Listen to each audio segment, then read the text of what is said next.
I got a question for you, Sure. Grant boy. Sure. Uh, Now they've essentially shown that Jimmy is in a competition at the very best, or they're Hmm. planning to get rid of him rather quick. And they have this other guy coming in, whoever he is. How confident are you?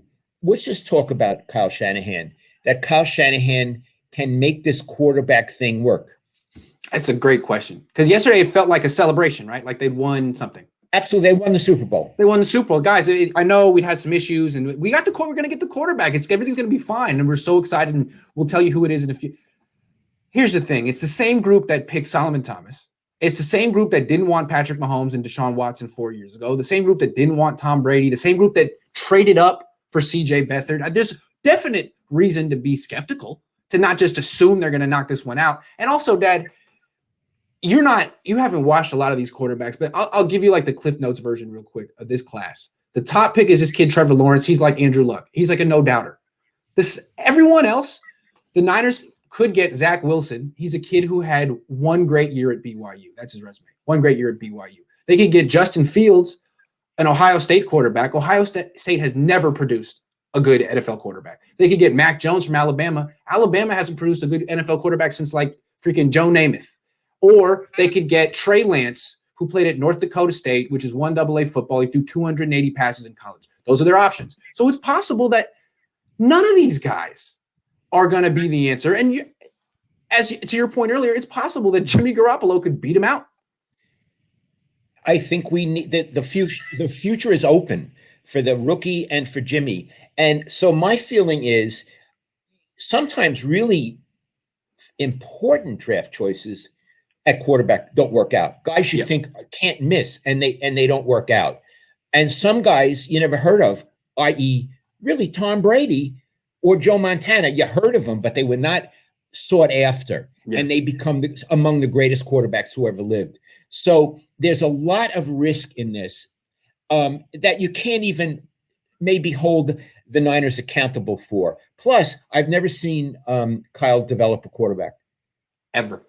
He's never developed a quarterback. No. So I would say, you said skeptical. I would say I am moderately confident that they can make this work out. Moderate, C. I mean, think about it from Miami's perspective. Miami just got 3 first-round picks and a third because the Niners think they're going to get some great quarterback at number 3, that the third best quarterback in this draft is going to be special on their team. Miami disagreed. They could use a quarterback. I mean, they got a guy last year, Tua, who looked like a backup. And they were, we'll stick with Tua. So I think Miami's feeling pretty good today. The Niners really have to get a Hall of Fame quarterback or close. Otherwise, they're going to end up feeling like 3 first-round picks for that guy. Yikes.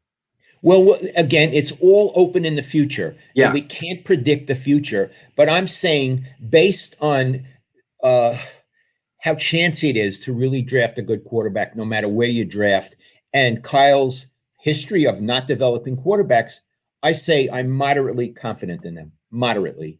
Okay, I have a bonus question for you. I didn't write it in, but I don't know if you saw it with Jim Mora yesterday. His theory is that the consensus number 2 quarterback, Zach Wilson, is going to fall to the Niners. And the reason the Niners traded up is because Kyle and Robert Saleh probably had a discussion. And Saleh wouldn't lie to Kyle since he owes so much to Kyle.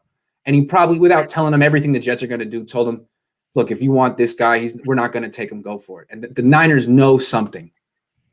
For a coach to say that, he's like, look, a lot of these conversations never get out there. Did you find that intriguing or possible?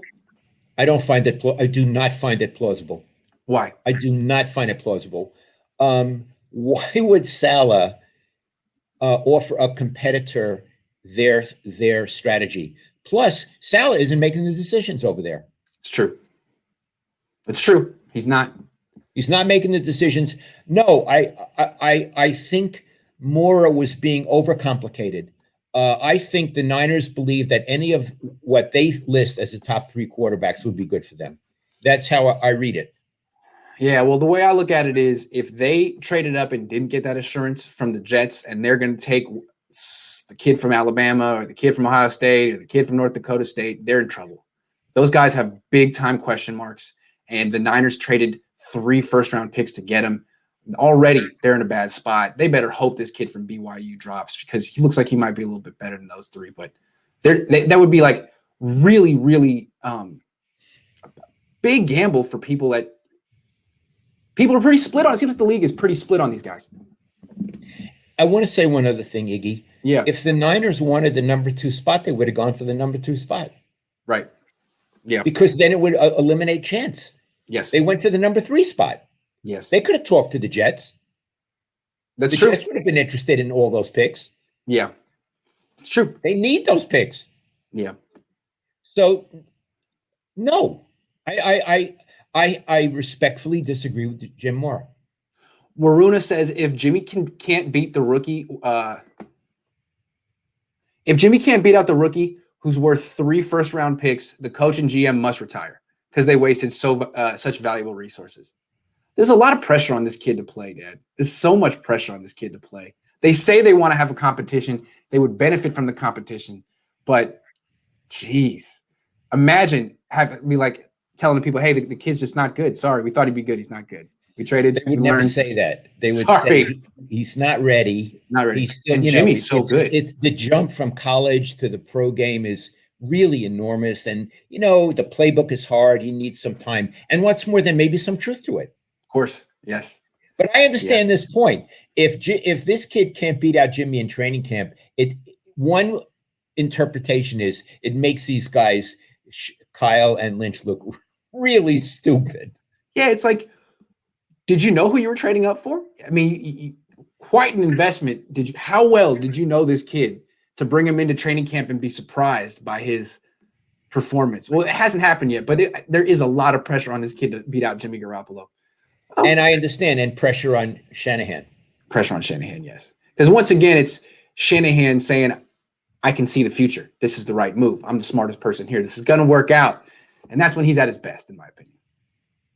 It's interesting. Shanahan blew it in the Super Bowl and had a miserable season last year.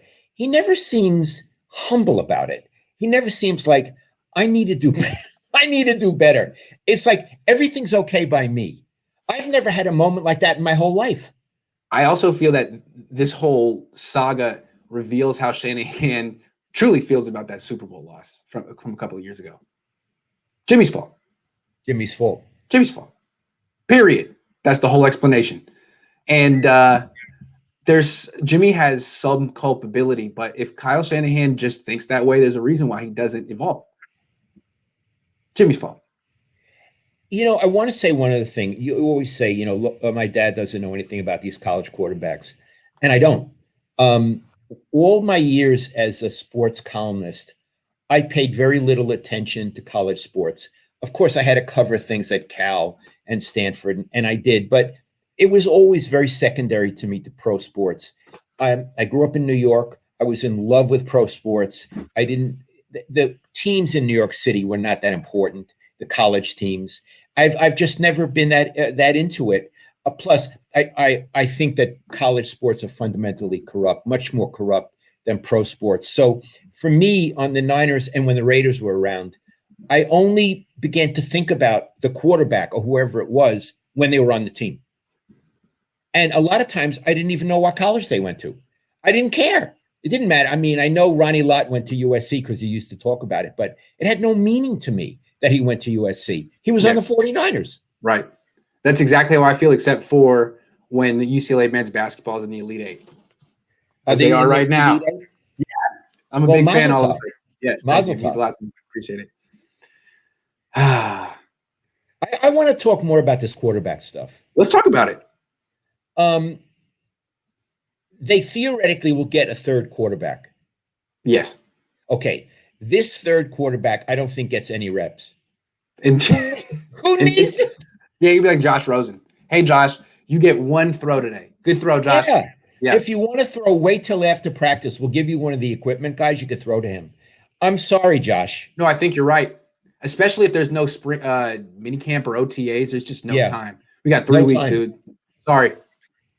Yeah, you're on the wrong team. You're on the wrong team. We got, Mr. Beautiful, and which is the rookie, whoever he is, and we got Jimmy. We don't have time for you. This is not a remedial class.